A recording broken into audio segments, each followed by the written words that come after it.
Coba kalau semuanya melalui APIP, mungkinkah ada kasus korupsi yang bisa diungkap? Berarti ceritanya kemarin itu masih potensial loss. Potensial loss tidak bisa digunakan untuk pembuktian tipikor. Itu perlu dicatat baik-baik. Potensial loss tidak boleh dijadikan sebagai bukti sebagai tidak pidana tipikor.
Bukan BPKP.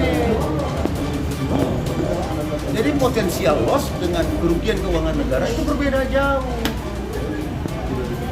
Berbeda jauh. Jadi kalau potensial loss itu cerita teori probability, teori kemungkinan. Berarti ini kan menjadi masih asumsi. Terus bagaimana kalau seandainya betul-betul dinyatakan kerugian negara? Apa? Betul-betul sudah ada auditor yang menyatakan itu.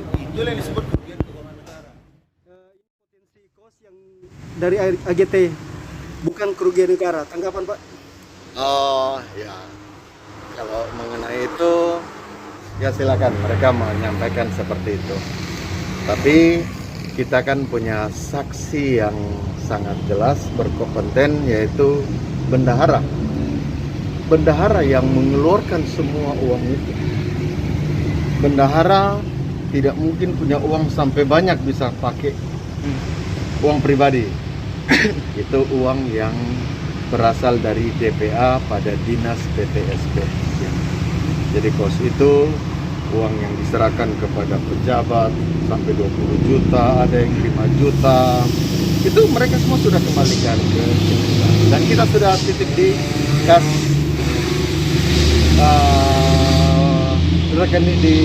kembali ke negara, kas negara. Jadi Tadi pemeriksaan AGT dokumen. tadi pemeriksaan dokumen-dokumen, pemeriksaan surat. Dari kejaksaan apa yang di Dari kita menyerahkan beberapa dokumen surat seperti surat perintah penyelidikan, penyidikan, surat perintah penahanan, surat perintah penyitaan, berita acara, dan ada satu surat berita acara pemeriksaan Henry Tirayo sebagai saksi waktu itu, di mana dalam pemeriksaan itu dia mengatakan bahwa memang benar saya yang melaksanakan pembelian itu sendiri.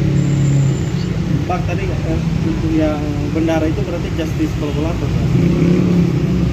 Kalau justice kolaborator itu dia yang mengungkap suatu tindak pidana, tetapi dia ada di dalamnya. Sementara kalau bendahara itu dia namanya bukan justice kolaborator, tapi dia adalah seorang pelapor. Ya, dia yang melaporkan dugaan tindak pidana. Mr. Blower Lain lagi. bukan. Pelapor jadi ya. Dia yang melaporkan tindak pidana. Bang, ada statement dari pengacara juga terkait catatan bendahara itu tidak bisa dijadikan bukti karena bukan alat transaksi yang sah selain SPJ. Itu menurut dia Pak. Kita mengutip pada surat. Surat adalah apa? Surat dibuat oleh pejabat yang berwenang. Walaupun cuma catatan Pak ya. Ada di situ paraf dari tersangka. nanti kan terungkap. Nah, Bang, besok kan agenda ahli dari kejaksaan mungkin. Saksi dan ahli itu besok dari pemohon. Jatahnya kejaksaan, termohon itu nanti hari Senin.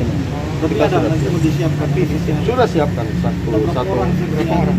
ahli. Nanti kita datangkan ahli pengadaan barang jasa, dia akan menerangkan bahwa untuk pembelian seperti yang dilakukan oleh tersangka seharusnya melibatkan pejabat pengadaan menurut Perpres. Pejabat pengadaan barang jasa. Tapi kenyataannya tidak ada pejabat pengadaan. Itu ahli nanti mengatakan seperti itu. Dan kita sudah tulis. Kemudian saksi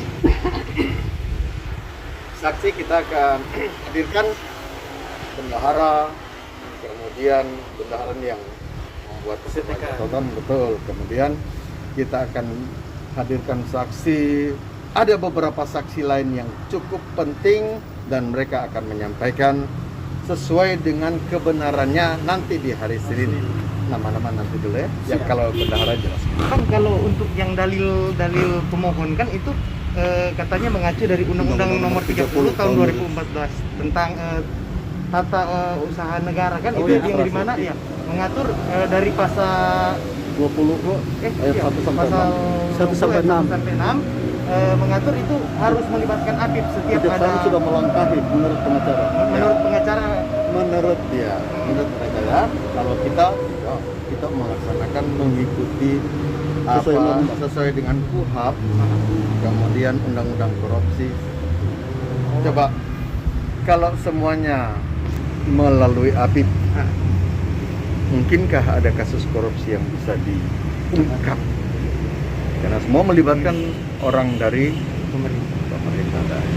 KPK pernah apakah minta kasus korupsi mereka minta APIP? Menurut Tidak ada. kuasa hukum beda kasus kata Bang, karena itu tangkap tangan. Iya, tangkap tangan. Kalau ini kan penyelidikan. Apakah kasus yang ada di KPK semuanya tangkap tangan? Tidak. Kasus banyak yang tidak ketangkap tangan. Kejaksaan Agung, Mabes Polri, polisi, jalan melibatkan APIP dengan situasi yang sudah ditentukan di dalamnya itu. Walaupun Pak sudah MOU. Kalau tidak tertangkap tangan, kalau tidak ada kerugian negara. Kalaupun ada kerugian negara sudah di apa namanya? Dikembalikan lewat TGR, nah itu baru lewat APIP itu kan ada syarat-syarat kriteria lewat. Kalau masih dalam taraf perancangan, pekerjaan, atau masih wacana dari auditor, itu pun belum bisa dinyatakan sebagai kerugian keuangan negara. Dia harus sudah jelas dalam bentuk LHP. Ini ada kerugian negara Rp1.000. Itu hasil auditor dari BPK. Ayo, sekarang mau bicara dari sisi mana? Pertanyaannya, pantaskah seorang Andreas Jokirayo ditetapkan sebagai tersangka? Kalau kemarin Kajari katakan bahwa masih ada 20 fiktif, itu asumsi atau potensial loss atau sudah kerugian keuangan negara. Berarti ceritanya kemarin itu masih potensial loss. Potensial loss tidak bisa digunakan untuk pembuktian tipikor. Itu perlu dicatat baik-baik. Potensial loss tidak boleh dijadikan sebagai bukti sebagai tidak pidana tipikor, tidak pidana korupsi. Itu harus jelas dan nyata. Jadi MK pun mensyaratkan apa itu tipikor ketika sudah ada kerugian keuangan negara yang diaudit oleh Badan Auditor Independen. Apa itu? BPK. Sekarang mana? Baru mereka masih mau cari-cari kok. Paham kan?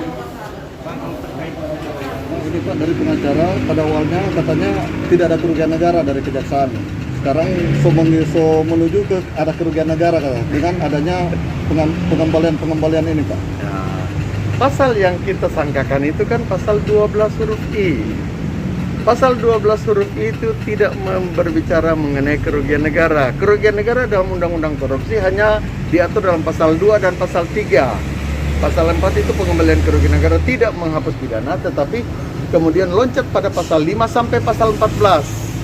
Pasal 15 sampai 21 itu mengatur mengenai apa yang harus dilakukan. Kemudian pasal 21 sampai 37 itu mengatur tentang tindak pidana di luar kasus korupsi. Misalnya pasal 21, orang yang sengaja menghalang-halangi penyidikan masuk.